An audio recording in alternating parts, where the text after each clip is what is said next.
Shalom, perkenalkan nama saya Cika Priskila Puatipanna. Saya mahasiswa Institut Agama Kristen Negeri Toraja. Di sini saya akan menjelaskan tentang pedoman umum ejaan bahasa Indonesia.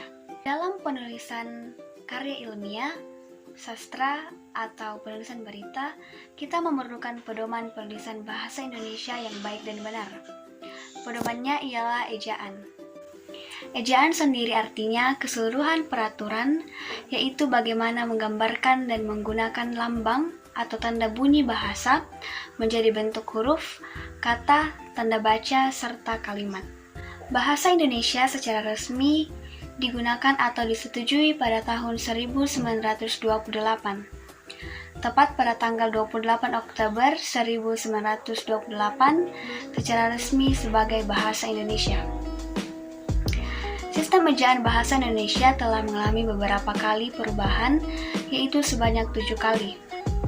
Dan pada tanggal 26 November 2015, Pedoman Bahasa Indonesia telah disempurnakan menjadi Pedoman Umum Ejaan Bahasa Indonesia atau PUEBI. Dalam PUEBI terdapat kaidah-kaidah. Kaidahnya ada 5, yaitu yang pertama, penulisan dan pemakaian huruf, yang kedua penulisan kata, yang ketiga pemakaian tanda baca, yang keempat itu unsur serapan, dan yang kelima penulisan angka atau bilangan. Di sini saya akan menjelaskan tentang penulisan dan pemakaian huruf. Saya akan lebih menjelaskan tentang penulisan dan pemakaian huruf. Ya, yang pertama, penulisan huruf abjad. Huruf abjad terdiri dari 26 huruf. Seperti yang kita lihat, di sini ada 26 huruf. Huruf ini dapat ditulis dalam bentuk huruf kapital maupun tidak, tergantung pada pemakaian dan tujuan penggunaan. Yang kedua yaitu penulisan huruf vokal.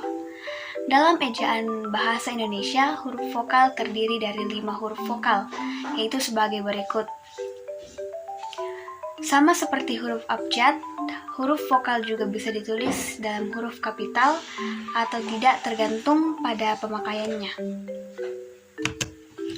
Yang ketiga yaitu penulisan huruf konsonan.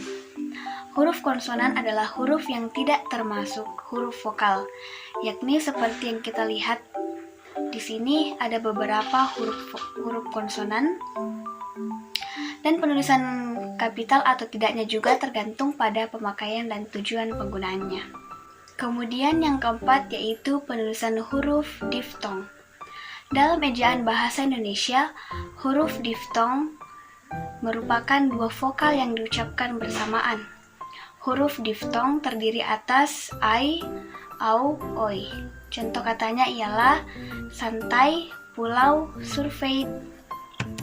Kemudian yang kelima yaitu penulisan pemenggalan kata. Pemenggalan kata adalah usaha memenggal atau memotong suku kata agar bisa ditulis atau dilafalkan dengan ejaan yang baik. Contohnya cium, main, niat, puan, dan masih banyak lagi. Kemudian di sini saya akan membahas tentang pemakaian ejaan. Yang pertama yaitu penggunaan huruf kapital. Istilah dari huruf kapital ini sering juga diganti dengan huruf besar. Huruf ini dipakai sebagai huruf pertama. Contohnya, huruf kapital dipakai sebagai awal kalimat. Contohnya, aku lapar. Kemudian, huruf kapital dipakai sebagai awal petikan langsung. Contohnya, seperti yang ada di screen.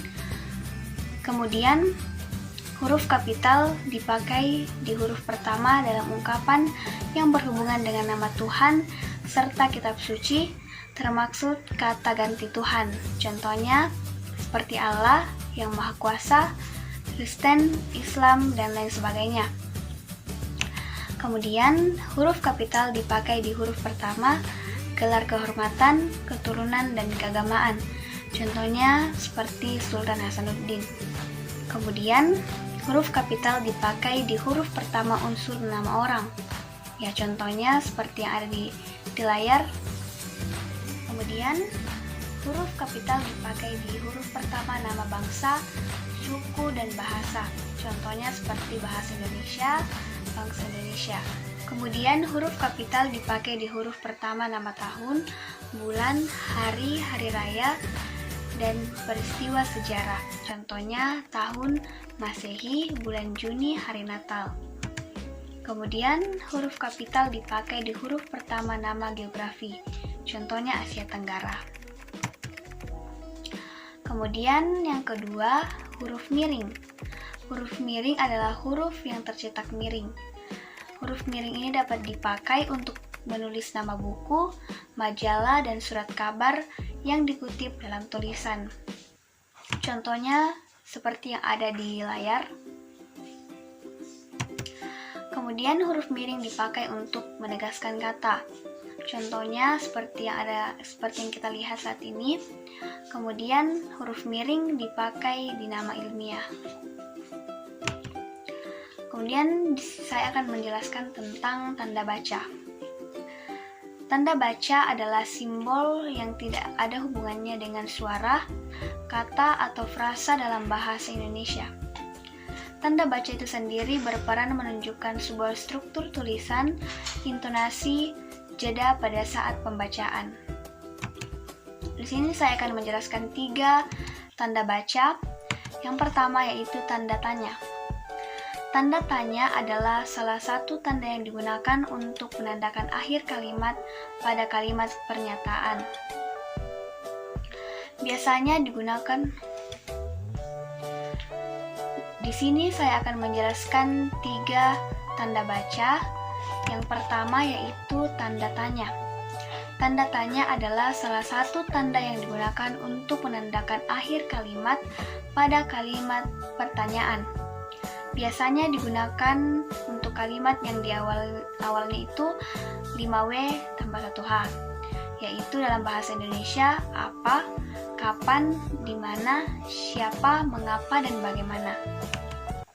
Contohnya sebagai berikut. Kemudian tanda tanya juga dapat digunakan dalam tanda kurung.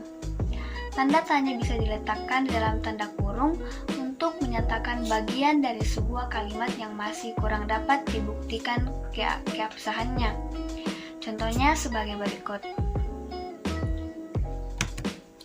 Kemudian yang kedua, tanda baca yang kedua yaitu tanda seru.